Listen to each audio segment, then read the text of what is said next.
it's your favorite Uncle Noly back with all the answers to your questions. Let's get to this. Our first question comes from Mac and Cheese. Uncle Noly, since the quarantine started, I haven't been able to see my girlfriend. What should I do with my blue balls? Wow, Mac and Cheese. You gotta take care of that. You gotta take care of it yourself, all right? It's called a medical. You're gonna need one. I mean, and then I would also get some of that, Gallagher-type plastic sheeting. Because if it's been a while and you're a young man, you're gonna paint the walls with that whale grease, all right? Take care of yourself. It's gonna get ugly. You'll get through it, all right? Clean up on aisle blue. Uncle Noly knows.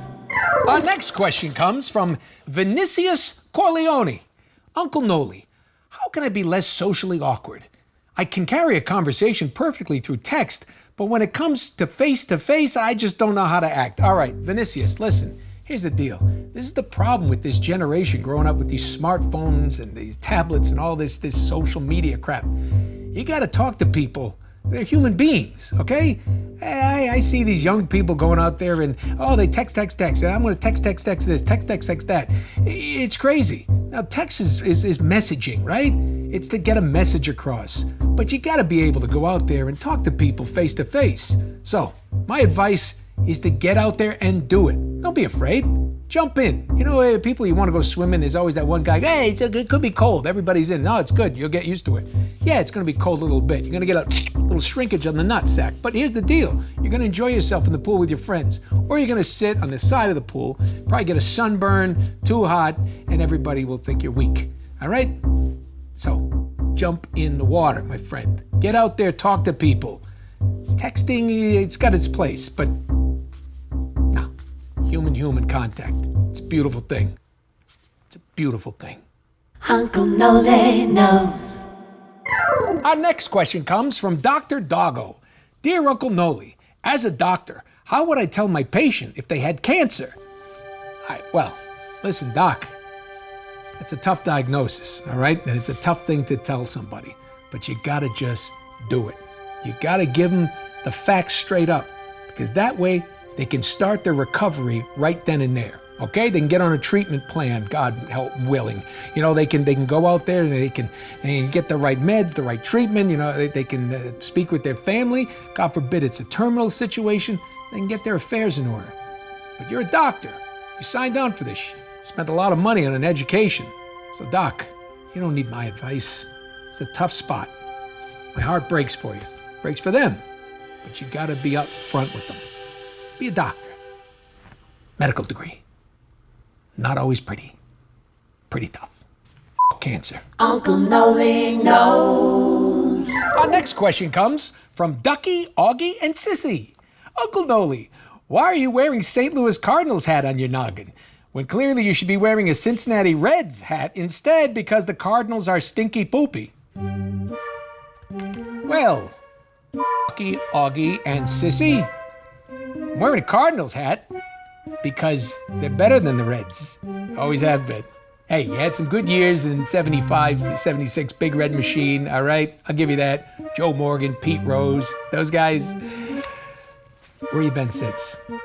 Oh yeah, good luck to your Bengals too. Boom! Uncle Noly knows. Our next question comes from Chris Doe. Given Uncle Noly's vast life experience, what would be a better course to follow? Cereal first or milk first? What are you, a psychopath? Nobody does milk and then adds cereal. That's ridiculous. It's cereal first, so you know how much you've apportioned to yourself, and then the milk goes on, and then you can set it to the right level. You're out of your mind. I never got a question so stupid. I mean, that's like what, pants first, then shoes? Yeah, pants first, then shoes. Stupid. Stupid. You don't deserve cereal. Cereal's too good for you. Uncle Noly knows. Our next question comes from Chelsea B. Uncle Noly, I do not have a question. I just wanted to let you know that I wish I could liquefy your voice so that I could disrobe, then pour and slather it all over my naked body. That is all. That is all, Chelsea B. That is all.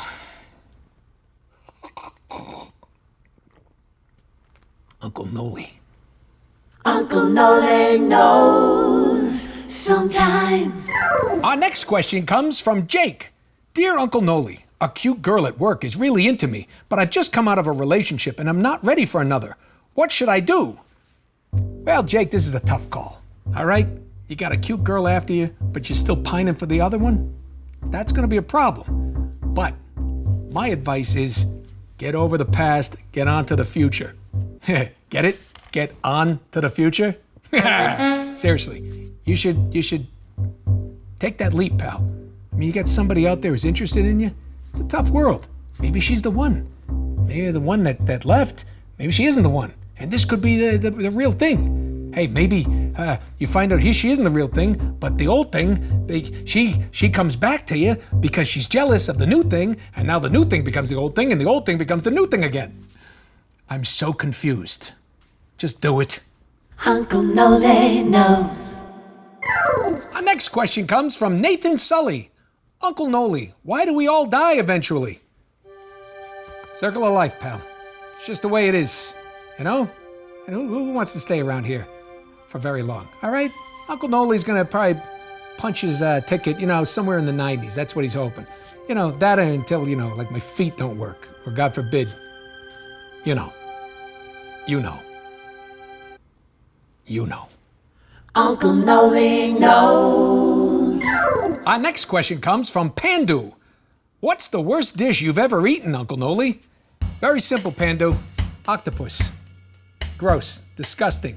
I'm not talking about calamari. That's nice, especially, fried. You give it a little red sauce, a little lemon, some capers. Beautiful. Octopus. Octopus is disgusting.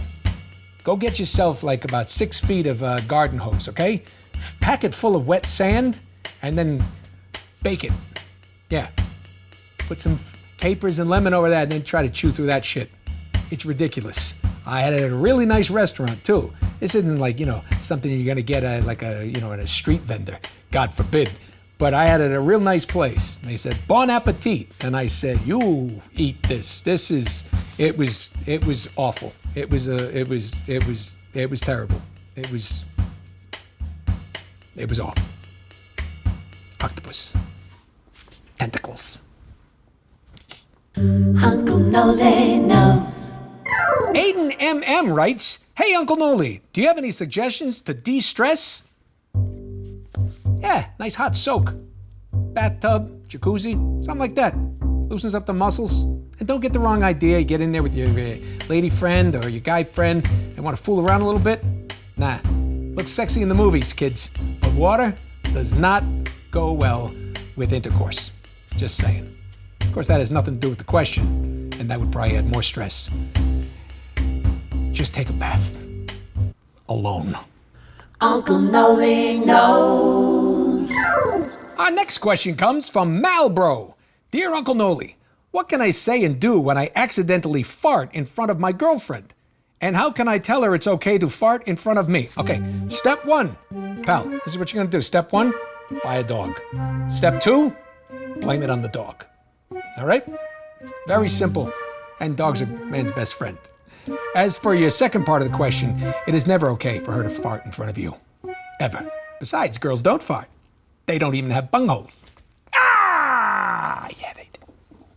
Uncle Nolan knows. Our next question comes from Rex. Is mayonnaise an instrument? Well, Rex, you are incredibly stupid.